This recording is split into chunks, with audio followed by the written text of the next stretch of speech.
वंदे श्री प्रभु सद्गुरुं गुणनिधिं सद्भक्तकल्पद्रुमं मंदानां शरणं शरण्यममलं नाथं त्वनाथाश्रय यत्सत्तावशजेन स्थावर भवो देहस्सुचेष्टान्वितः सोऽयं वो विदधातु वाञ्छितफलं माणिक्यकल्पद्रुमः सदाशिवसमारम्भां शङ्कराचार्यमध्यमाम् अस्मदाचार्यपर्यन्तां वन्दे गुरुपरम्पराम् भारती करुणापात्रं भारती पदभूषणं भारती पदमारूढं भारती तीर्थमाश्रये विद्याविनयसम्पन्नं वीतरागं विवेकिनं वन्दे वेदान्ततत्त्वज्ञं विधुशेखर भारती। इन शब्दों में समस्त गुरु परंपरा के चरणों में अनंत प्रणाम अर्पित करते हुए आज इस अयोध्या महाक्षेत्र में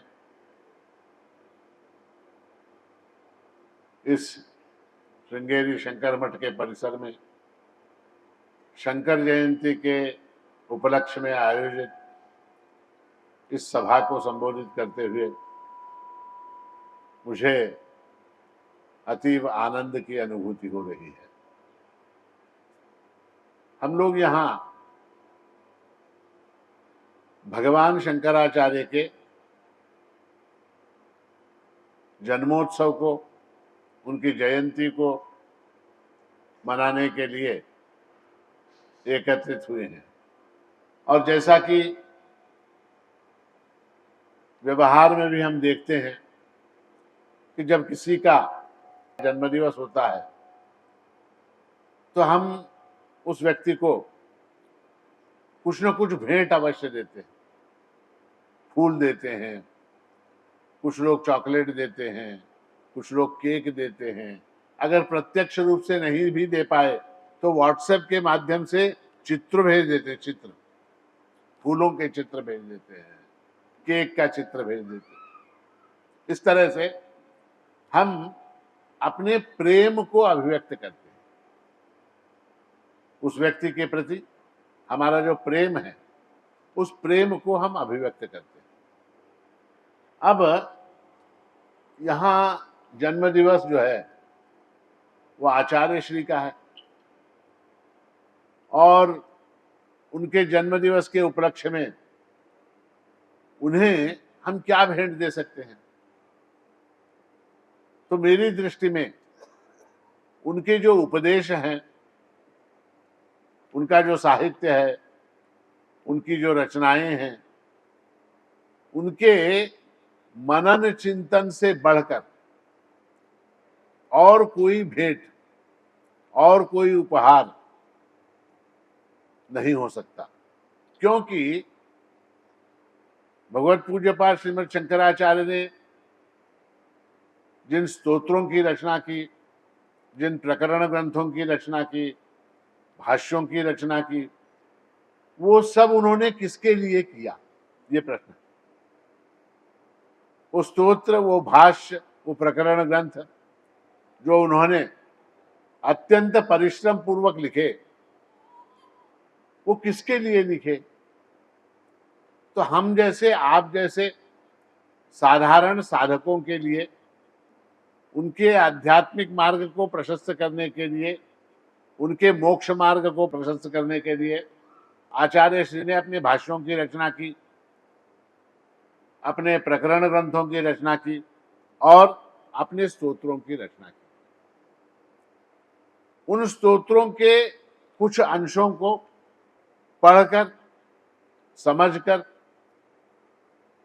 उसका मनन चिंतन हम आज के दिन अगर हम करेंगे तो वही भगवत पूज्यपाद श्रीमद शंकराचार्य स्वामी महाराज के चरणों में हमारी सबसे बड़ी भेंट होगी, सबसे बड़ा उपहार होगा, सबसे बड़ा बर्थडे गिफ्ट होगा। हम भगवान श्री राम को किस रूप में देखते हैं। भगवान श्री राम जो हैं उनको हम किस रूप में देखते हैं और आचार्य ने भगवान राम को किस रूप में देखा, इसकी हम थोड़ी सी तुलना करें। देखिए, हमारे यहां एक कल्पना है कि परब्रह्म परमात्मा जो सच्चिदानंद घन है, उन्होंने भगवान श्री राम के रूप में अवतार धारण किया। अवतार शब्द का अर्थ क्या है? अवतार शब्द का अर्थ है नीचे उतरना, अपने स्थान से नीचे उतरना, इसको अवतार कहते हैं। अव यानी नीचे, तार यानी उतरना, अवतार। ये अवतार की जो कल्पना है, हमारे यहाँ 10 प्रसिद्ध अवतार हैं भगवान, और उनमें भगवान श्री राम का अवतार जो है वो अत्यंत प्रसिद्ध है। तो हमारे यहाँ जो अवतार की संकल्पना है उसके विषय में थोड़ा सा विचार करेंगे कि भगवान ने कहा कि यदा यदा ही धर्मस्य ग्लानिर्भवति भारत अभ्युत्थानम अधर्मस्य तदात्मानं सृजाम्यहम्। हे अर्जुन, जब जब धर्म की हानि होती है, अधर्म का उत्थान होता है, तब तब मैं स्वयं अवतीर्ण होता हूं। ये अवतार के बारे में लोगों के मन में बड़ी भ्रामक संकल्पनाएं। एक कथा आती है कि एक बार अकबर ने अपने मंत्री बीरबल से कहा कि बीरबल, तुम्हारा जो ईश्वर है वो कितना मामूली सा है, कितना मामूली है। वो द्रौपदी की साड़ियां लेके आ जाता है, अर्जुन का रथ चलाने के लिए आ जाता है, वो शबरी के यहाँ बेर खाने के लिए चला जाता है, वो अहल्या का उद्धार करने के लिए चला जाता है, उसकी पत्नी को रावण उठा के ले गया। ये कैसा तुम्हारा भगवान है भाई? हमारा भगवान, हमारा खुदा जो है वो 7वें अर्श के ऊपर तख्त पर बैठता है और वहां से हुक्म देता है, उसके हुक्म से सब कुछ होता है। तुम्हारा भगवान स्वयं सब कुछ करता रहता है, ये क्या बात हुई? तो बीरबल ने कहा, हुजूर मुझे कुछ समझ दीजिए, मैं थोड़ा सा विचार करके इसका उत्तर दूंगा। कुछ दिनों बाद पूर्णिमा आई तो बीरबल ने अकबर के सामने प्रस्ताव रखा कि हुजूर, आज पूर्णिमा की रात है, चांदनी है, ऐसे में जमुना में नौका विहार किया जाए, जमुना में नौका विहार किया जाए। तो अकबर प्रसन्न हुआ कि चलो चलते हैं, नौका विहार करते हैं। बीरबल ने एक और अर्जी पेश की, बोला हुजूर ऐसा करते हैं, छोटे सरकार जो है, छोटे सरकार यानी अकबर का बच्चा, बेटा छोटे सरकार, वो छोटे सरकार को भी नौका में लेके जाते। बोले ठीक है, लेके चलो। अब जब नाव जो है बीच नदी में पहुंची तो छोटे सरकार जो बालक था, छोटा सा अकबर का बच्चा, उसको बीरबल ने उठा के रखा था अपनी गोद में। अचानक से नाव जब वहां बीच में पहुंची तो बीरबल के हाथ से वो बच्चा छूट गया, बच्चा छूट गया और नदी में गिर गया। छोटे सरकार गिर गए, छोटे सरकार गिर गए, छोटे सरकार गिर गए। जैसे ही अकबर ने सुना कि छोटे सरकार गिर गए, अकबर जो है वो अपने पूरी वेशभूषा के साथ नदी के अंदर कूद गया, नदी के अंदर कूद गया। और कूदने के बाद जो है जब इधर उधर उसने ढूंढा तो उसको क्या मिला? तो उसको कोई बच्चा तो नहीं मिला, किंतु एक गुड़िया मिली, एक गुड़िया मिली। गुड़िया को उठा के बीरबल, अकबर उठा नदी में से, पानी में से, बोला बीरबल ये क्या मजाक है, तुमने हमारे साथ मजाक किया? तो बीरबल ने कहा हुजूर मैंने कोई मजाक नहीं किया, छोटे सरकार गिर गए ये जैसे ही आपने सुना, आप स्वयं नदी में क्यों कूदे? आपको चाहिए था कि आप हम में से किसी को कहते बीरबल तुम उतरो, टोडरमल तुम कूदो, हाँ इस तरह से कहना चाहिए था, मान सिंह तुम कूदो। आप स्वयं कूदे। तो जिस तरह से आप स्वयं अपने बच्चे के लिए कूदे, उसी तरह से हमारा भगवान जो है वो हम सबका मातु पिता है, हम सबका मातु पिता है। हम जब भी संकट में होते हैं वो स्वयं दौड़ कर आता है, वो स्वयं दौड़कर आता है। ये उत्तर जो है बीरबल ने अकबर को दिया। और इस कथा में अवतार की संकल्पना का मर्म छिपा हुआ है।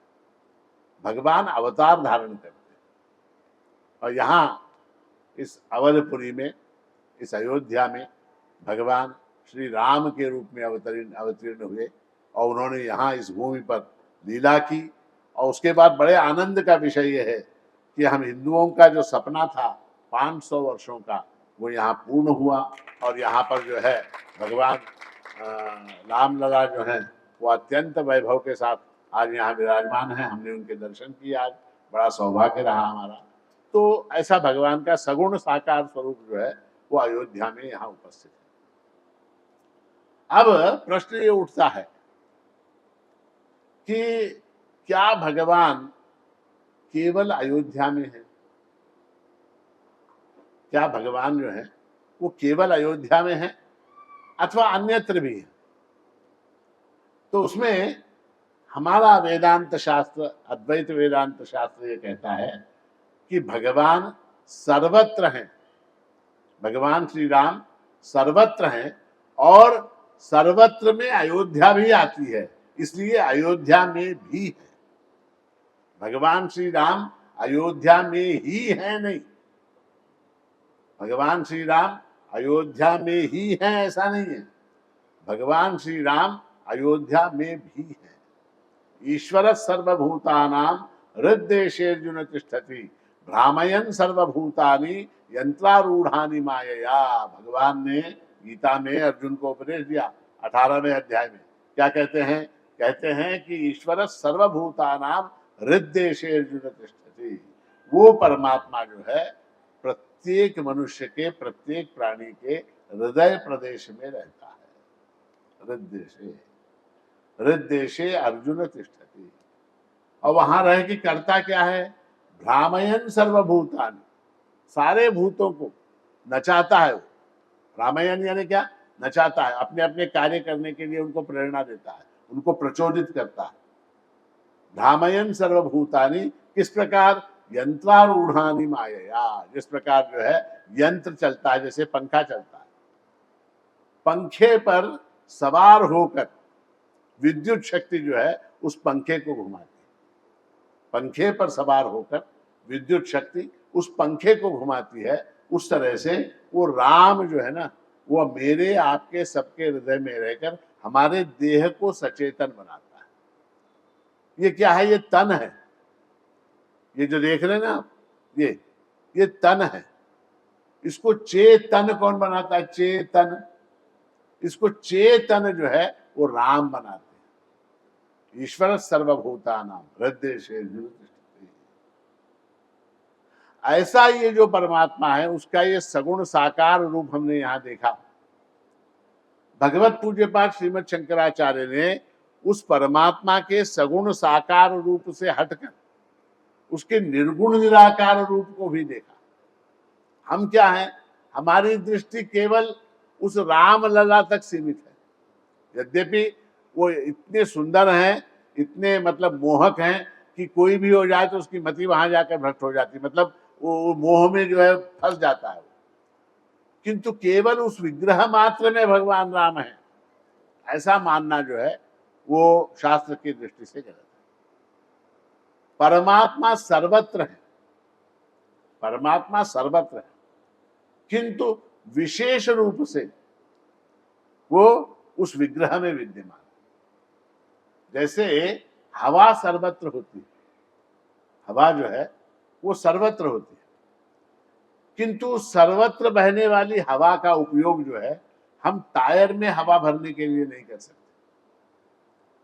सर्वत्र हवा, आपका टायर पंक्चर हो गया, मान लीजिए आपकी गाड़ी है, गाड़ी का टायर पंक्चर हो गया, गाड़ी का टायर अगर पंक्चर हो गया तो आप यहाँ सर्वत्र बह रही हवा इसको भर सकते हैं क्या अपने टायर में?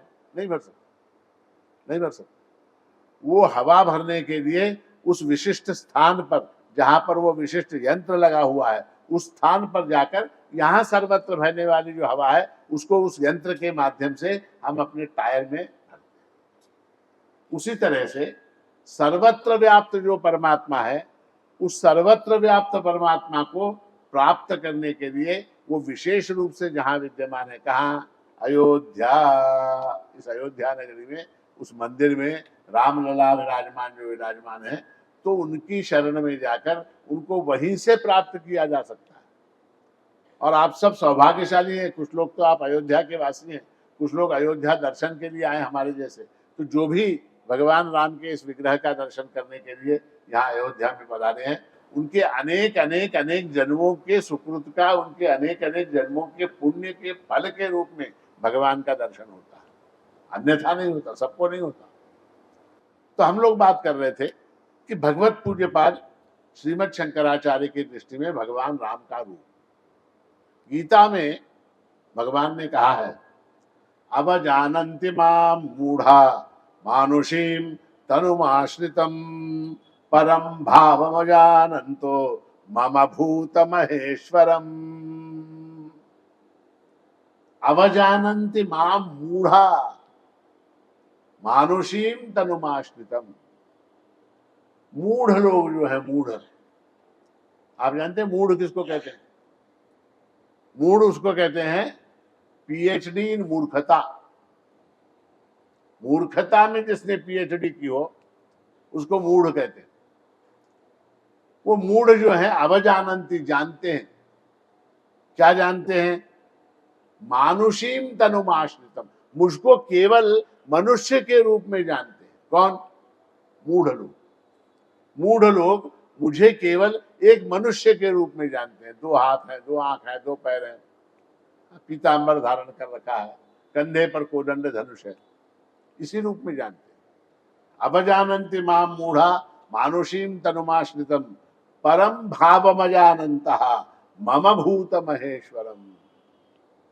मैं इन भूतों का महेश्वर हूं और मेरा जो परम भाव है, सच्चिदानंद घन ऐसा जो मेरा स्वरूप है, उसको नहीं जानते। नहीं जानते। हम केवल उनके सगुण साकार मानुष रूप को जानते हैं कि दशरथ के पुत्र हैं, कौशल्या के पुत्र हैं, सीता के पति हैं, लक्ष्मण के भ्राता हैं, भरत के भ्राता हैं, हनुमान के स्वामी हैं, इस रूप में ही जानते हैं।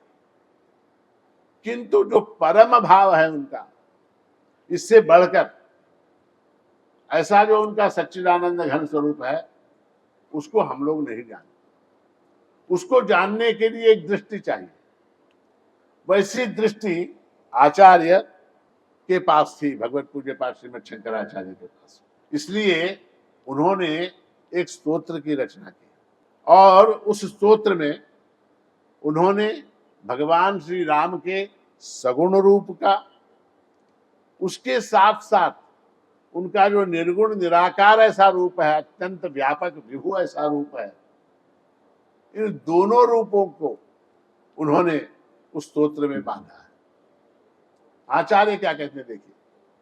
आचार्य कहते हैं, महारत्न पीठे शुभे कल्पमूले सुखासीनमादित्य कोटि प्रकाशम सदा जानकी लक्ष्मणोपेतमेकम सदा रामचंद्रम भजेहम भजेहम। मैं सदा उस रामचंद्र का भजन करता हूं।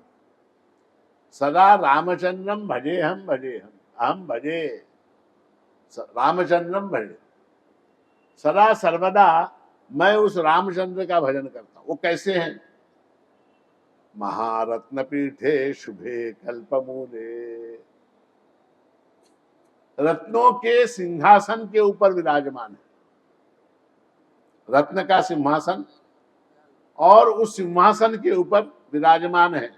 और किसकी छाया में? कल्पमूले, कल्प वृक्ष की छाया में रत्नों का सिंहासन रखा हुआ है और उसके ऊपर वो आसीन है। कैसे आसीन है? सुखासीन मादित्य कोटि प्रकाशम।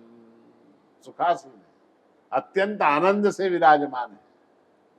और उनकी दीप्ति कैसी है, उनका तेज कैसा है, उनकी प्रभा कैसी है, उनकी विभा कैसी है? आदित्य कोटि प्रकाशम, करोड़ों सूर्यों के प्रकाश के समान वो भगवान श्री रामचंद्र जो है उस महारत्न पीठ के ऊपर, उस कल्प वृक्ष के नीचे सुखासीन है। सदा जानकी लक्ष्मणोपेतमेकम। और साथ साथ क्या, साथ में जानकी माता है, भगवती जानकी जो है उनके साथ हैं, शेष अवतार भगवान लक्ष्मण उनके साथ हैं। ऐसे रूप में भगवान रामचंद्र जो है करोड़ों सूर्यों के प्रकाश की भांति जो है उस सिंहासन के ऊपर विराजमान है। इस रूप को किसने देखा? भगवत पूज्यपाद श्रीमद शंकराचार्य ने देखा। ये रूप कौन सा है? ये रूप है भगवान का सगुण साकार ऐसा रूप, जहां उनके साथ जानकी माता है, जहां उनके साथ लक्ष्मण है, जहां वो सिंहासन पर विराजमान है, जहां पर वो कल्पवृक्ष के नीचे बैठे हैं, और आदित्य प्रकाश, कोटि आदित्य प्रकाश जो है ऐसा उनके वैसे दैदीप्यमान उनकी प्रभा। तो ऐसे रूप में उस सगुण साकार स्वरूप में शंकराचार्य ने भगवान श्री राम को देखा। किंतु क्या भगवान श्री राम के केवल इस सगुण स्वरूप में ही अटके रह गए आचार्य? नहीं, इस सगुण साकार स्वरूप के अतिरिक्त भगवान का एक निर्गुण निराकार व्यापक ऐसा स्वरूप है। निर्गुण, निराकार और व्यापक ऐसा स्वरूप है। उस स्वरूप को भी उन्होंने देखा। यानी क्या? किसी भी वस्तु को पूरी तरह से हम कब जान सकते हैं, कब देख सकते हैं? जैसे उदाहरण है, उदाहरण ये है, अब ये चश्मा, आप लोग इस चश्मे को देख रहे हैं क्या? नहीं, आप लोग इस चश्मे को देख रहे हैं क्या? नहीं, किंतु आप केवल इस चश्मे की इस सतह को देख रहे हैं। आपको इधर वाली सतह दिखाई दे रही क्या? आपको इस चश्मे की ये वाली सतह दिखाई दे रही, दिस साइड, ये आपको दिखाई दे रही, किंतु इसके पीछे ये वाली जो सतह है वो दिखाई नहीं दे रही। इसका मतलब क्या हुआ? आपने चश्मे को पूरी तरह से नहीं देखा। आप कहते हैं आपने चश्मे को देखा, किंतु क्या चश्मे का एक डायमेंशन आपने देखा, एक साइड आपने देखा। भगवत पूज्यपाद ने इस चश्मे को समग्र रूप से देखा, इधर से देखा, इधर से देखा, इधर से देखा और इधर से देखा, चारों तरफ से देखा। तो भगवान का जो निर्गुण निराकार ऐसा स्वरूप है, उस स्वरूप का वर्णन करते हुए आचार्य कहते हैं, विशुद्धम परम सच्चिदानंद रूपम गुणाधारमाधारहीनम वरेण्यम महांतम विभांतम गुहांतम गुणांतम सुखांतम स्वयं धाम रामम प्रपद्ये। कितना सुंदर, कितना सुंदर। आचार्य कहते हैं विशुद्धम, विशुद्धम, माया का स्पर्श भी जिसको नहीं होता है उसको विशुद्ध कहते हैं। विशेषेण शुद्धम, माया जिसको छू भी नहीं सकती, यद्यपि माया उस परब्रह्म के आश्रय में रहती है, तथापि वो माया उस परब्रह्म परमात्मा को प्रभावित नहीं कर सकती, इसलिए वो विशुद्ध है। हम क्या हैं? हमारा भी माया से संसर्ग होता है, ईश्वर का भी माया से संसर्ग होता है, किंतु वो ईश्वर उस माया से प्रभावित नहीं होता, हम प्रभावित हो जाते। जैसे उदाहरण है, आपने किसी चोर को देखा होगा, अदालत के परिसर में वगैरह देखा, चोर है, डाकू है। ऐसे आदमी को जब लेके जाते हैं अदालत में, तो इधर एक 25 पुलिस वाले होते हैं और उधर एक 25 पुलिस वाले होते हैं। 25 पुलिस वाले इधर, 25 पुलिस वाले उधर, इनके बीच में वो चोर और डाकू चलता है। ठीक है, देखा आपने कभी दृश्य ऐसा? पुलिस वालों के बीच में से चोर आ रहा है। आपने किसी मंत्री को देखा होगा, मुख्यमंत्री को देखा होगा, उसके भी अगल बगल में 25-25 पुलिस वाले होते हैं। तो क्या भेद है? मंत्री में, मुख्यमंत्री में, चोर डाकू में भेद क्या है? उसके भी अगल बगल में पुलिस है, इसके भी अगल बगल में पुलिस है, किंतु चोर की अगल बगल में जो पुलिस है उस पुलिस के अधीन ये चोर होता है। ध्यान देकर सुनिएगा। चोर की अगल बगल में जो पुलिस होती है उस पुलिस के अधीन ये चोर होता है, किंतु मंत्री के अगल बगल में जो पुलिस होती है वो पुलिस उस मंत्री के अधीन होती है। तो माया जो है ना, माया ईश्वर से भी संबद्ध है और माया हम जैसे आप जैसे जीवों से भी संबद्ध है, किंतु हम उस माया के अधीन हैं। ईश्वर उस माया का पति है, माया पति है, वो माया का स्वामी है। इसीलिए भगवान ने कहा ना, मम माया दुरत्यया, मेरी माया दैवी हेषा गुणमयी, मम माया दुरत्यया मामेव ये प्रपद्यन्ते मायाम एताम तरन्ति ते। कितनी सुंदर बात कही भगवान ने। भगवान ने कहा ये मेरी माया है, और कैसी है? दैवी और गुणमयी है, इसको पार करना अत्यंत कठिन है। मामेव ये प्रपद्यन्ते, जो केवल मेरी शरण में आते हैं, जो केवल मेरी शरण में आते हैं, मामेव ये प्रपद्यन्ते मायाम एताम तरन्ति, इस माया को वो तर जाते हैं। जैसे मछुआरा होता, मछुआरा, वो मछुआरा जो है नदी में जाल बिछाता है मछली पकड़ने के लिए, किंतु जो मछलियां उस मछुआरे के पैरों का आश्रय लेती हैं, उसके चरणों का आश्रय लेती हैं, जाल के अंदर वो मछलियां फंसती नहीं। दूर की जो मछलियां होती है फंस जाती है, किंतु जो मछलियां उस मछुआरे के चरणों से चिपकी होती हैं, उनका उस जाल से कोई नुकसान नहीं होता। इसीलिए भगवान कहते हैं कि मायाम एताम तरन्ते, मामेव ये प्रपद्यन्ते मायाम एताम तरन्ते। तो भगवान जो है यद्यपि माया से संपृक्त हैं, तथापि वो माया से अछूते हैं। इसलिए उनके लिए कहा गया विशुद्धम। विशुद्धम परम, परम यानी क्या? परम यानी सर्वश्रेष्ठ, उनसे बढ़कर कुछ नहीं। परमात्मा से बढ़कर, राम जी से बढ़कर अन्य कुछ नहीं है।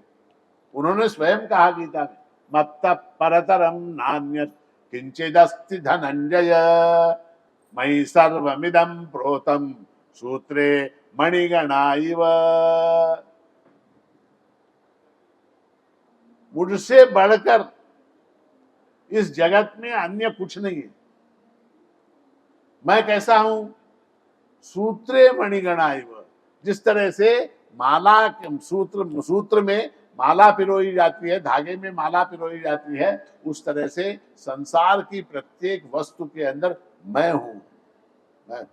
मुझ में ये सब पिरोया हुआ। और फिर क्या?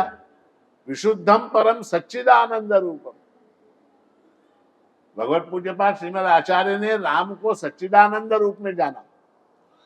सच्चिदानंद यानी क्या? सत चित आनंद। सत यानी अस्तित्व, चित यानी ज्ञान, आनंद यानी अनंतता। तैत्तिरीय उपनिषद में ब्रह्म की परिभाषा देते हुए कहा गया है, सत्यम ज्ञानम अनंतम ब्रह्म।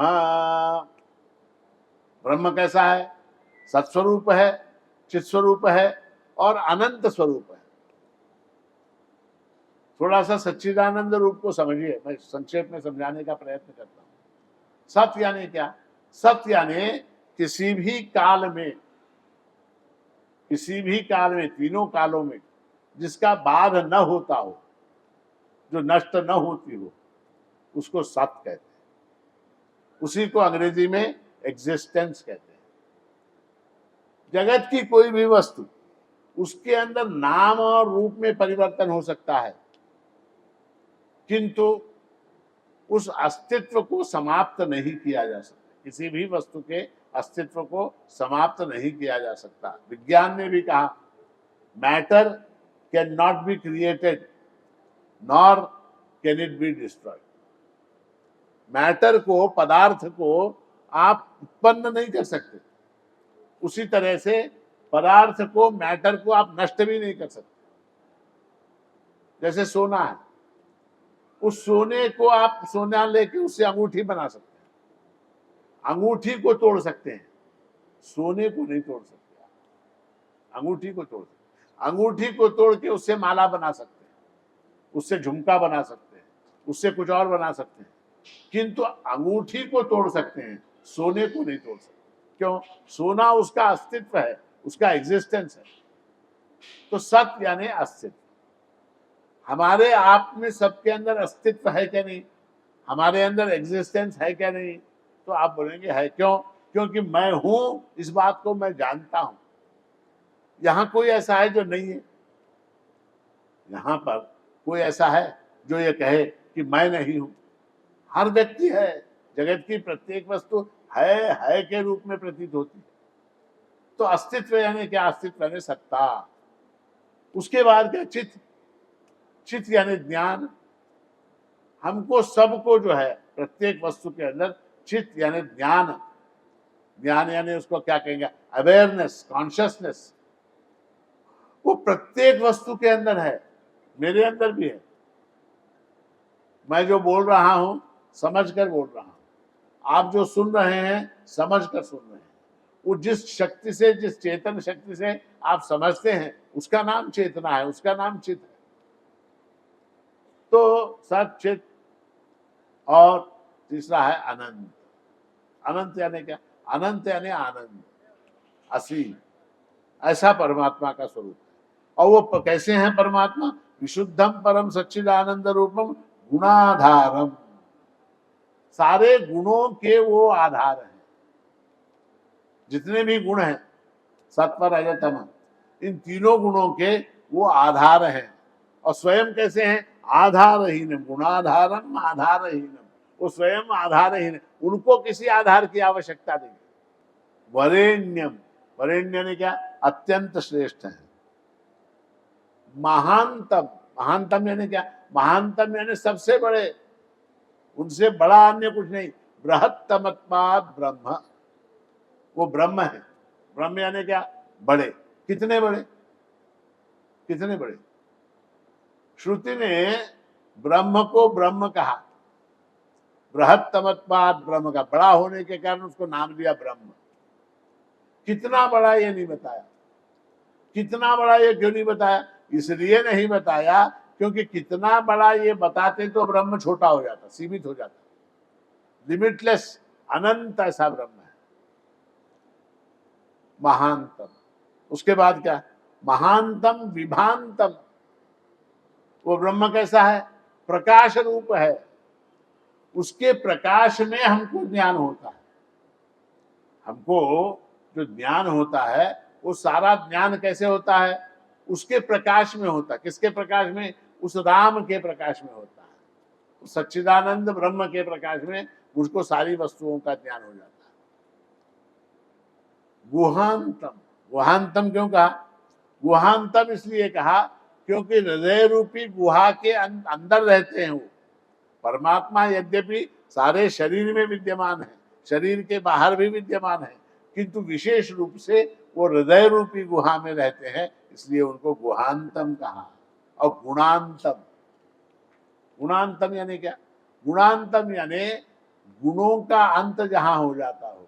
सत्व रज तम, ये तीन गुण जिसको बांधते नहीं हो, गुणातीत ऐसा जिनका स्वरूप है। सुखांतम, सुखांतम यानी क्या? सुख की परिसीमा जहां हो जाती, सुख की पराकाष्ठा, उसके बाद कोई और सुख नहीं। जैसे आपको मान लीजिए 1 लाख रुपए मिल गए तो सुख होगा, किंतु अगर 2 लाख मिल गए तो और अधिक सुख होगा, 10 लाख मिल गए तो और अधिक सुख होगा, 25 मिल गए तो और अधिक सुख होगा। कहीं उसकी सीमा है क्या? सीमा है? कहाँ है? वहां रामलला के पास। वो अगर मिल गया तो फिर और किसी चीज की आवश्यकता नहीं है। सुखांतम। एक राजा था, एक राजा था।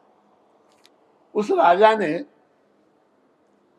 एक यज्ञ किया, बड़ा यज्ञ किया, और यज्ञ करके ये घोषणा कर दी कि यज्ञ के समाप्त होने के बाद मैं दान करूंगा, और मेरे महल के अंदर जितनी वस्तुएं हैं जिसको जो चाहिए आके ले जाओ, जिसको जो चाहिए आके ले। कल सुबह 6 बजे महल के दरवाजे खुलेंगे और जो नगरवासी आ सकते हैं, जिसको जो चाहिए लेके चले जाओ।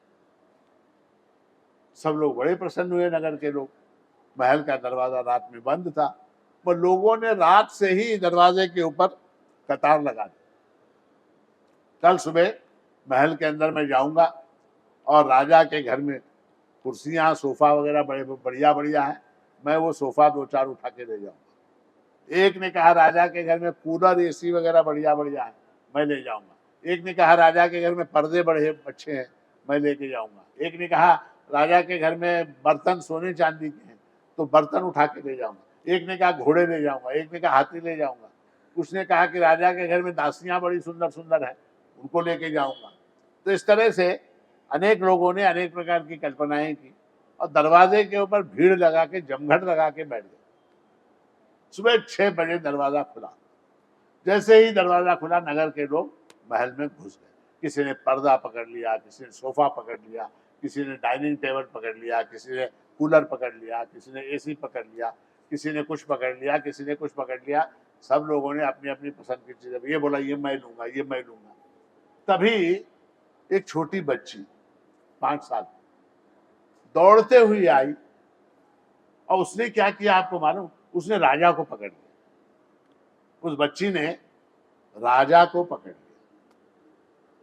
उसने कहा ये राजा को मैंने पकड़ लिया, अब ये राजा का जो कुछ है वो सब मेरा है, अब तुम लोग यहां से छूटो। जिसने पर्दा पकड़ा था, जिसने सोफा पकड़ा था, जिसने कार पकड़ी थी, जिसने कूलर पकड़ा था, जिसने एसी पकड़ा था, उन सब लोगों से कहा कि तुम लोग अब यहां से छूटो। क्यों? क्योंकि मैंने राजा को पकड़ लिया है। राजा खुला था, उसको किसी ने नहीं पकड़ा, मैंने जाके उसको पकड़ लिया। अब वो राजा मेरा हुआ, तो राजा की जितनी चीजें हैं वो सब भी मेरी है। समझ में आई बात आपको? तो उसी तरह से सुखांतम, सुखांतम यानी क्या? हम सुख के लिए अनेक वस्तुएं इधर से उधर से, उधर से इधर से इकट्ठी करते रहते हैं। जीवन भर जो है हम सुख की खोज करते रहते हैं, किंतु वो सुख हमको प्राप्त नहीं होता। वो सुख कैसे प्राप्त होगा? सुख की जो परमावधि है, सुख की जो पराकाष्ठा है, सुख का जो मूल स्वरूप है, सुख का जो मूल स्रोत है, आनंद आत्मा, ऐसा जो परमात्मा है, उस परमात्मा को जाकर अगर हमने पकड़ लिया तो फिर जगत की सारी वस्तुएं मेरी हो जाती। मैंने अगर राम को पकड़ लिया, राम को अगर पकड़ लिया, तो फिर संसार की कोई वस्तु का कोई मूल्य मेरे लिए नहीं है। क्यों? क्योंकि सारी वस्तुएं राम की। राम ही अगर मेरा हो गया तो सारी वस्तुएं मेरी हो गई। तो इसलिए जो है आचार्य जो है भगवान के लिए कहते हैं सुखांतम। और स्वयं धाम, स्वयं धाम, स्वयं ही जो सबका अधिष्ठान है। देखिए ये हम जो है दूसरे के ऊपर निर्भर रहते हैं, अपने सुख के लिए हम दूसरों पर निर्भर रहते हैं। अपने सुख के लिए पत्नी पर निर्भर हैं, अपने सुख के लिए पुत्र पर निर्भर हैं, अपने सुख के लिए मकान पर निर्भर हैं, अपने सुख के लिए कार पर निर्भर हैं, अपने सुख के लिए संपत्ति पर निर्भर हैं। किंतु परमात्मा जो है वो किसी पर निर्भर नहीं। क्यों? क्योंकि वही सबका आधार है, वही सबका आधार है। ऐसा रामम प्रपद्ये, इस प्रकार का जो राम है, निर्गुण निराकार ऐसा जो राम है, सर्वव्यापी ऐसा जो राम है, उस रामम प्रपद्ये, उस राम की शरण में मैं जाता हूं। ऐसा किसने कहा? ऐसा भगवत पूज्यपाद श्रीमद शंकराचार्य महाराज ने कहा। अब ऐसा ये जो राम है, इस राम शब्द का अर्थ क्या है? राम शब्द का अर्थ क्या है? राम यानी क्या? ऐसा है हमारे शास्त्रों में राम शब्द के अनेक अनेक अनेक अर्थ बताए गए हैं, किंतु मूलतः प्रसिद्ध ऐसे 3 अर्थ हैं और उन 3 अर्थों का हम संक्षेप में विवेचन करेंगे। पहला क्या? सर्वांतर्यामितया रमते सर्वेषु इति रामः, जो सबके अंतर में वास करता है, जो सबके अंतर में यानी हृदय में, जो सबके हृदय में वास करता है उसको राम कहते हैं। कितनी सुंदर व्याख्या है। अब देखिए आपने सड़क के ऊपर मूर्तियां देखी होंगी, महान महान पुरुषों की मूर्तियां सड़क के ऊपर लगती है, आपने देखी होगी। और आपने अपने शरीर को भी देखा होगा। आपके शरीर में उस मूर्ति में क्या भेद है, क्या फर्क है? कोई फर्क नहीं। उसको भी 2 आंख है, आपको भी 2 आंख है, उसको 2 हाथ हैं, आपको 2 हाथ है, उसके 2 पैर हैं, आपके भी 2 पैर हैं। किंतु आपके अंदर एक चैतन्य है, एक कॉन्शियसनेस है, एक अवेयरनेस है, जो उस मूर्ति के अंदर नहीं है। उस मूर्ति के अंदर अवेयरनेस नहीं है, कॉन्शियसनेस। सड़क के ऊपर पुतला लगा हुआ है, सड़क के ऊपर एक्सीडेंट हो जाता है, वो झुक के उठाता है क्या? मोटरसाइकिल से जो गिर गया उसको उठाता है क्या? अरे अरे बेटा कैसे गिर गया? उठाता है क्या? गांधी जी हो, नेहरू जी हो, कोई भी हो, उठाते हैं क्या? नहीं उठाते, वो खड़े रहते हैं ऐसे। क्यों? क्योंकि वहां पर चैतन्य नहीं। आपके सामने अगर एक्सीडेंट हो जाए तो आप जाएंगे, पकड़ेंगे, उठाएंगे, अस्पताल लेके जाएंगे, संवेदना व्यक्त करेंगे, उसके कपड़े झाड़ेंगे, कुछ ना कुछ तो करेंगे ना। क्यों? क्योंकि आपके अंदर चैतन्य है, अवेयरनेस है, कॉन्शियसनेस है। आपको अगर मैं गुलाब जामुन खिला दूं, आपको अगर मैं गुलाब जामुन खिला दूं तो आप क्या बोलोगे? वाह महाराज जी, बड़ा बढ़िया है, बड़ा मजा आया, धन्यवाद, आहा करके खाओ। पुतले को गुलाब जामुन खिलाऊं तो क्या होगा? पुतले को मैं गुलाब जामुन खिला दूं, क्या होगा? खाएगा क्या? नहीं खाएगा। क्यों नहीं खाएगा? इसलिए नहीं खाएगा क्योंकि उसके अंदर चैतन्य नहीं है। चैतन्य नहीं। ये चैतन्य हमारे अंदर, आपके अंदर जो है, उसी का नाम राम है। इसीलिए हम ये देखते हैं कि हमारी पुरानी परंपरा ऐसी है कि जब भी परस्पर हम एक दूसरे से मिलते हैं तो क्या बोलते हैं? राम राम बोलते हैं, राम राम। सामने से आदमी आ रहा है, राम राम भैया, वो क्या बोलता है? राम राम भैया बोलता है। किसको बोलता है राम राम? किसको बोलता है? इस देह को बोलता है क्या? नहीं। इस बुद्धि को बोलता है क्या? नहीं। इस देह से जुड़ा हुआ जो धन है, संपत्ति है, उसको बोलता है क्या? नहीं। किसको बोलता है? सर्वांतर्यामितया रमते सर्वेषु इति रामः। अंतर्यामी रूप से हृदय में रहने वाला, जिसके कारण ये जड़ देह चेतन प्रतीत होता है, उसको प्रणाम है, उसको प्रणाम। तो दूसरा अर्थ कौन सा? दूसरा है कि यद्वा रमन्ते लोका भक्ता योगिनो वास्मिन् इति रामः। जिसके अंदर भक्त लोग, योगी लोग और लोग, इतर लोग, जनता जो है रमती है, उसको राम कहते हैं। अब देखिए आप, ये सारे जितने लोग हैं वो किसके अंदर रमते हैं? आप सब जो हैं किसके अंदर रमते हैं? तो हम ये देखते हैं कि हम जो हैं वो सुख के अंदर रमते हैं। हम सब सुख के अंदर रमते हैं। तो इसका अर्थ क्या हुआ? सुख का नाम राम है, आनंद का राम नाम है। जब भी आपको सुख हो किसी भी चीज का, अभी हवा चल रही, पंखा, गर्मी बहुत है, ये कूलर चल रहा है, ये पंखा चल रही, आपके देह को सुख की प्राप्ति हो रही। आप क्या समझते हैं? आप ये समझते हैं कि कूलर चल रहा है, ठंडी हवा आ रही है, इसलिए मुझको सुख प्राप्त हो रहा है, ऐसा आप समझते हैं। वास्तविकता क्या है? वास्तविकता यह है कि वो राम है, वो राम है जो आपको सुख प्रदान कर रहा है। क्योंकि आनंद की अनुभूति जो है, सुख की अनुभूति जो है, वो केवल चैतन्य को होती है। कूलर को ये नहीं मालूम कि वो आपको ठंडक प्रदान कर रहा है। कूलर को बेचारा घूम रहा है 2 घंटे से, वो उसको ये नहीं मालूम कि वो आपको सुख प्रदान कर रहा है। किंतु आपको इस बात का ज्ञान है कि वो कूलर आपको सुख प्रदान कर रहा है। तो सारे लोग किसमें रमते हैं? सारे लोग सदा सर्वदा सुख में रमते हैं। सबको सदा सर्वदा सुख चाहिए। सुखम में सर्वदा भूया दुखम मा भूत कराचन, मुझे हमेशा सुख हो, मुझे हमेशा सुख हो, ऐसी प्रत्येक की कामना है। यानी क्या, मुझे हमेशा राम मिले, मुझे हमेशा राम मिले, ऐसी प्रत्येक की कामना है। तो क्या हुआ, यद्वा रमन्ते लोकाः अस्मिन् इति रामः, जिसके अंदर लोग रमते हैं, योगी जन रमते हैं, भक्तजन रमते हैं, उसको राम कहते हैं। और उसके बाद क्या, उसके बाद यस्मिन् रमन्ते मुनयो विद्यया ज्ञान विप्लवे तम गुरुम प्राहरामेति रमणात् राम इत्यपि। अध्यात्म रामायण का श्लोक है। जब रामचंद्र जी अवतरित हुए तो उस समय जो है उनका नामकरण करने के लिए गुरु वशिष्ठ को बुलाया गया।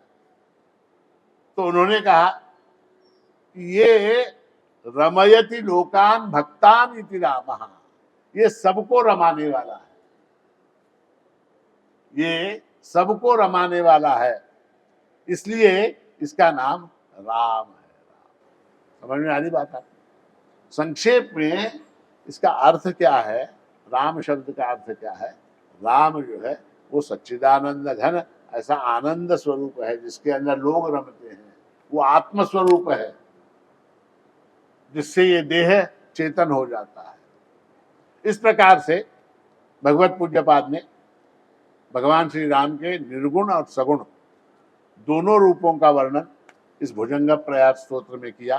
अंत में बड़ी अच्छी बात है, अंत में कहा भुजंग प्रयातम परम वेद सारम मुदा रामचंद्रस्य भक्त्या च नित्यम पठन संततम चिंतयन स्वांतरंगे सएव स्वयं रामचंद्र स धन्य।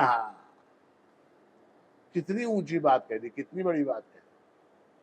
भुजंग प्रयातम परम वेद सारम, ये समस्त वेदों का सार है।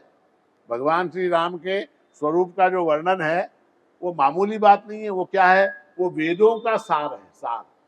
मुदा रामचंद्र से भक्त्या च नित्यम, आनंद पूर्वक और भक्ति पूर्वक जो रामचंद्र के नाम का नित्य स्मरण करते हैं, पठन संततम चिंतयन स्वांतरंग, स्व अंतरंग में, अपने अंतरंग में नित्यम पठन, हमेशा उस राम का चिंतन करते हैं। अब जो है हमेशा कैसे करें, हमको दूसरे काम है, नौकरी करनी है, हमको भोजन करना है, हमको और बहुत से काम है, सिनेमा देखना है, टीवी देखना है, हमेशा हमेशा चिंतन कैसे करें?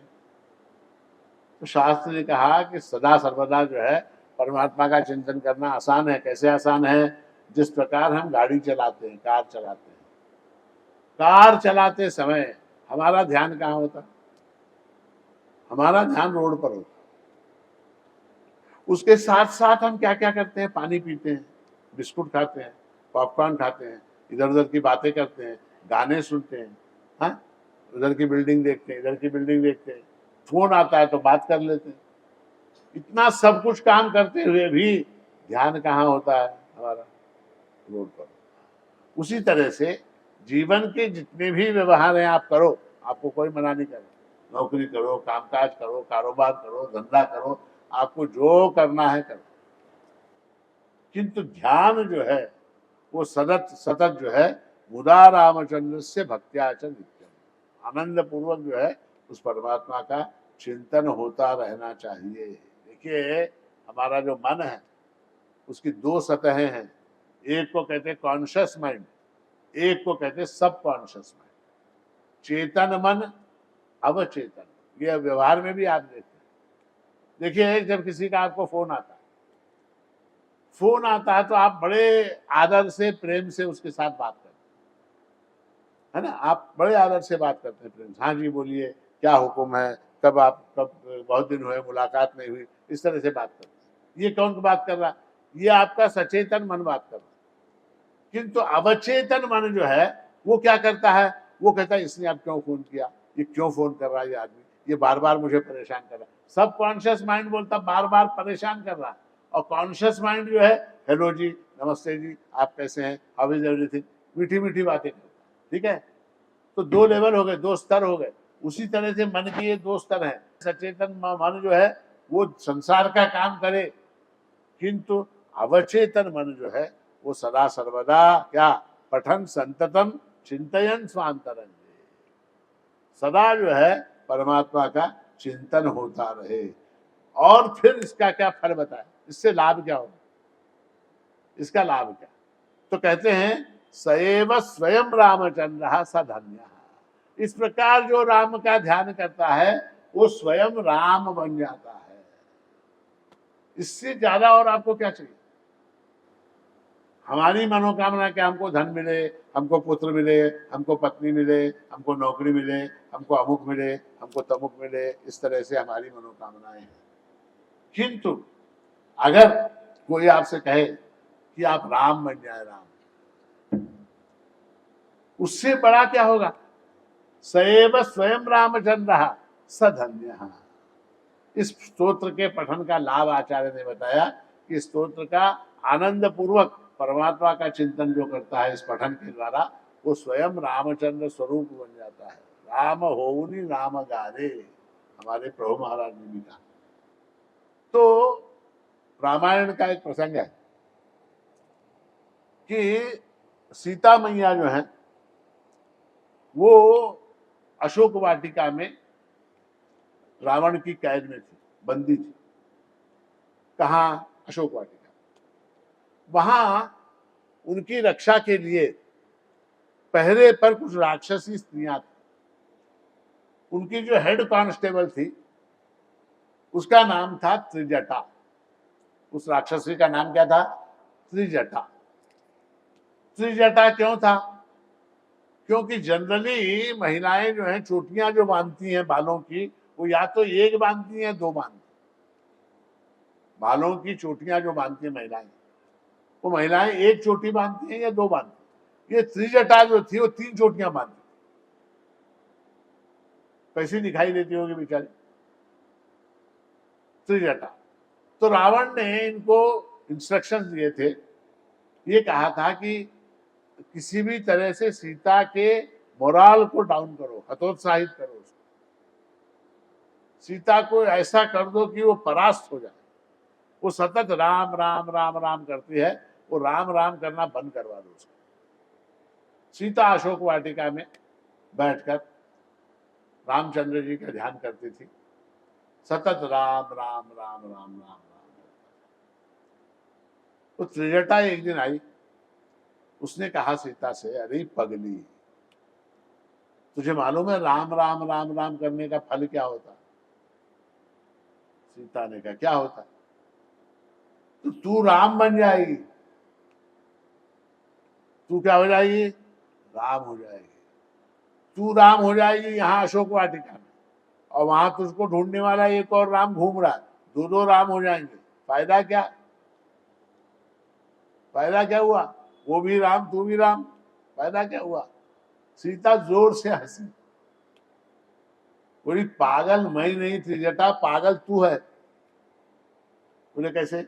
जिस प्रकार मैं यहाँ पर राम राम राम राम का जप करके राम बन जाऊंगी, उसी तरह से वहां वो हमारे स्वामी सीता सीता सीता का जप करके सीता बन जाएंगे। हमारी जोड़ी तो फिर भी कायम है, हमारी जोड़ी जो है ना वो फिर भी कायम रहे। तो इसलिए जो है राम जो है उसका राम नाम का जप करने से हम राम स्वरूप हो जाते हैं। अंत में एक बात कहूंगा आपसे, राम यद्यपि महानतम सबसे बड़े हैं,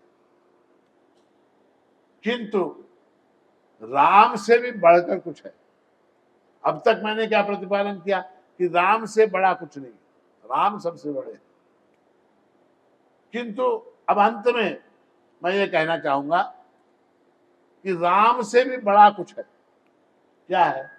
राम से बड़ा राम का नाम। नाम जो है ना वो हमेशा नामी से बड़ा हो, नाम बड़ा हो। जैसे एक छोटा सा उदाहरण, आपकी ये सड़क है, शंकर मठ के सामने की सड़क। वो सड़क जो है छोटी सी है। कोई एक महिला अगर आ जाए और वो कहें कि मैं इस सड़क को बड़ी बनवा देती हूँ, आप विश्वास करोगे, एक महिला कार में से उतरी, उसने देखा अरे ये सड़क बहुत छोटी है, इसको बड़ी कर देते हैं, ऐसा उस महिला ने कहा। आप विश्वास करेंगे क्या? नहीं करेंगे। किंतु अगर वो महिला अपने कार्यालय में जाके अपने लेटर हेड के ऊपर, जिसके ऊपर द्रौपदी मुर्मू राष्ट्रपति भारत ऐसा लिखा हुआ है, उसके ऊपर से एक पत्र लिख दे कि शंकर मठ के सामने की सड़क को चौड़ा किया जाए, तो चौड़ी होगी क्या? नहीं। वो महिला आके आपके पीडब्ल्यूडी वाले को बोले, म्युनिसिपल कमिश्नर को बोले, किसी को मुंह से बोले, मान लीजिए कि सड़क को चौड़ी करो, नहीं हुआ है। ऐसे बहुत से लोग आते हैं। किंतु नाम के साथ, सिक्के के साथ, ठप्पे के साथ जब लेटर आ जाता है तो फिर जो है वो कितना भी बड़ा अफसर हो, उसको वो करना ही पड़ता है। तो महात्म्य किसका हुआ? नाम का हुआ या व्यक्ति का हुआ? नाम का हुआ, नाम का हुआ। तो राम नाम की महिमा। सेतु जब बनाया जा रहा था तो उस समय जो है सभी वानर जो हैं जय श्री राम का घोष करते हुए वहां पर समुद्र के अंदर पत्थर फेंक रहे। प्रत्येक वानर जय श्री राम का घोष करता था और पत्थर को फेंकता था। सेतु बन रहा था। भगवान राम जो है एक पर्वत के ऊपर, पहाड़ी के ऊपर बैठकर इस दृश्य को देख रहे थे, बड़े आह्लादित हो रहे थे, बड़े प्रसन्न हो रहे थे कि वानर जो है इतनी मेहनत कर रहे हैं, इतने लगन के साथ मेरे लिए काम कर रहे हैं। देख के बड़े हर्षित हुए, पुलकित हुए। उनको लगा कि मुझे भी थोड़ा सा योगदान सेतु के बनाने में देना चाहिए। नीचे उतर के प्रभु आए। उन्होंने वह जो काम कर रहे थे वानर, उनसे कहा कि मैं भी पत्थर फेंकूंगा समुद्र में। अब प्रभु स्वयं कह रहे हैं तो लोगों ने जो है पत्थर ला के उनके हाथ में दिए। एक बड़ा सा पत्थर प्रभु रामचंद्र ने उठाया और वो समुद्र के अंदर फेंका। जैसे ही उन्होंने वो पत्थर अंदर फेंका, वो पत्थर गुड़ुम करके डूब गया।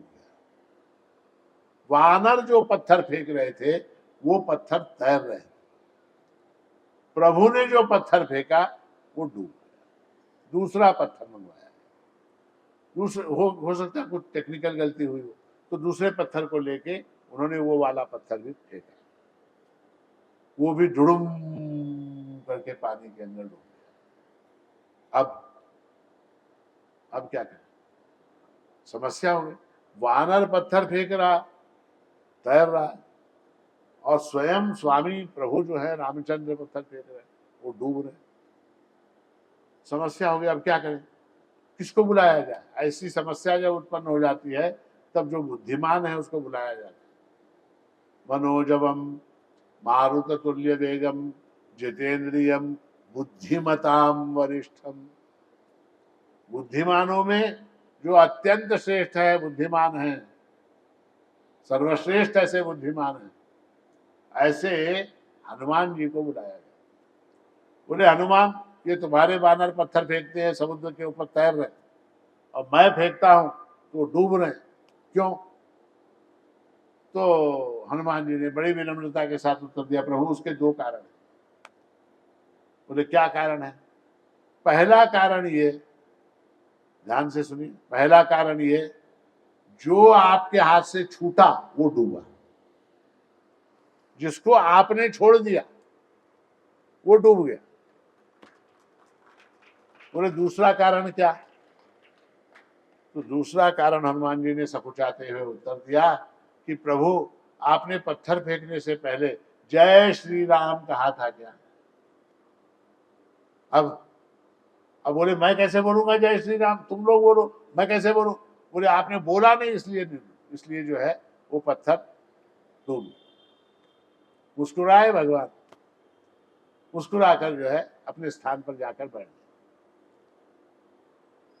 उधर समुद्र के उस तट पर रावण के जासूस दूरबीन लगा के देख रहे क्या चल रहा है। तो वानर जो है समुद्र के ऊपर पत्थर तैरा रहे हैं, बड़े चमत्कारी वानर। रावण को लगा कि वानरों का ये चमत्कार देखकर मेरी सेना हतोत्साहित हो जाए, हतबल हो जाए, डिमोरलाइज हो जाए, तो अब क्या करें? तो रावण ने कहा क्या बड़ी बात है, मैं भी तैरा सकता हूं। समुद्र के अंदर पत्थर मैं भी तैरा सकता हूँ। बोले ठीक है चलो। तो रावण की सेना जो है गाजे बाजे के साथ समुद्र तट पर आई, साथ में टीवी वाले, कैमरे वाले। आज तक हिंदुस्तान टाइम, वो टाइम, ये टाइम, सारे अपने अपने कैमरा लेके आए, टीवी न्यूज सब आ गए। अब रावण ने बड़ा पत्थर उठाया, बड़ा पत्थर उठा के समुद्र में फेंका। जैसे ही रावण ने पत्थर फेंका, वो पत्थर जो है वो भी तैरने लगा। रावण ने जो पत्थर फेंका वो भी तैरने लगा। रावण ने कहा है दूसरा लाओ, दूसरा पत्थर लाया गया, दूसरे पत्थर को रावण ने फेंका, वो भी तैरने लगा। तो राक्षस सेना बड़ी आनंदित हुई, रावण की जय, राजा की जय, रावण की जय। टीवी वालों ने टीवी क्या बोलते हैं शूटिंग की, वो की, ये की, सब किया। आनंदित होकर रावण जो है गाजे गाजे के साथ जुलूस निकाल के अपने घर पहुंचा। घर पहुंचने के बाद मुकुट उकुट उतार के रखा, कवच कुंडल सब उतारे, लुंगी बनियान पहन के आराम से बैठ गया रावण। जैसे ही रावण आराम से बैठ गया, उसकी पत्नी मंदोदरी आई। उसने आके पूछा कि क्या बात है, आज बड़े प्रसन्न दिखाई दे रहे। देखिए, पत्नियों का एक सामर्थ्य होता है, विशेष सामर्थ्य होता है कि पति अगर प्रसन्न है तो भी उनको प्रॉब्लम है, और पति अगर नाराज है तो भी उनको प्रॉब्लम है।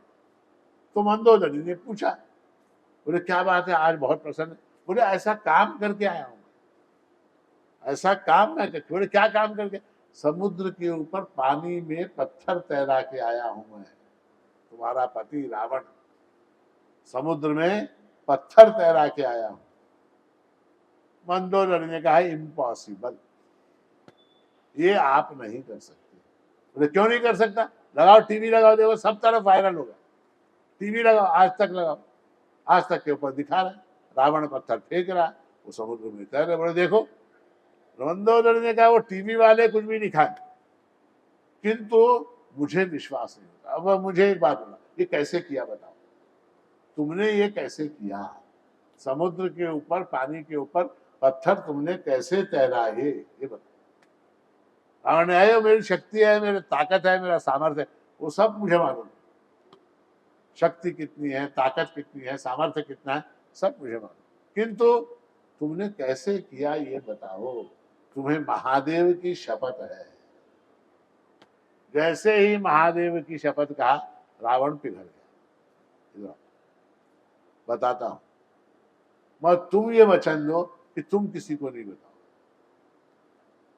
मंदोदरी ने कहा ठीक है, मैं किसी को नहीं बताऊंगी।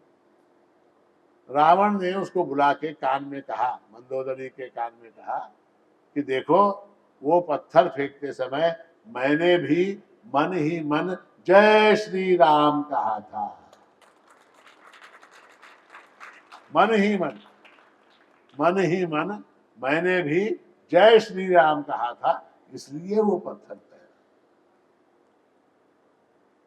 रावण राक्षस था, रावण दुष्ट था, रावण दुराचारी था। इस बात का ज्ञान था कि जय श्री राम कहने से असंभव कार्य भी संभव हो जाता है। हम सब मनुष्य हैं, हम में से कोई राक्षस नहीं है, हम में से कोई दुराचारी नहीं है, हम में से कोई दुष्ट नहीं है। फिर हमारा विश्वास क्यों नहीं होता कि जय श्री राम कहने से असंभव संभव हो सकता है? हमारा विश्वास क्यों नहीं हो सकता? उसका कारण है श्रद्धा और भक्ति का अभाव। श्रद्धा और भक्ति के अभाव के कारण जो है हमको सहसा जो है परमात्मा की जो अगम्य ऐसी शक्ति है उसके ऊपर विश्वास नहीं होता। उसके लिए उपाय क्या? उसके लिए उपाय है कि सद्गुरु की शरण में जाना चाहिए। सद्गुरु की शरण में जाने से ये सारे भ्रम जो है निरस्त होते हैं, और ईश्वर की जो अतुलनीय ऐसी शक्ति है उस शक्ति के ऊपर अनायास ही श्रद्धा भक्ति दृढ़ होती है। आप सब सौभाग्यशाली हैं कि आपको श्रृंगेरी दक्षिणामनाय शारदा पीठ के जो आचार्य विद्यमान है, जगत गुरु भारती तीर्थ महासन्निधान और जगत गुरु विधुशेखर भारती सन्निधान, इनका आश्रय सद्गुरु के रूप में आपको, हमको, सबको प्राप्त है।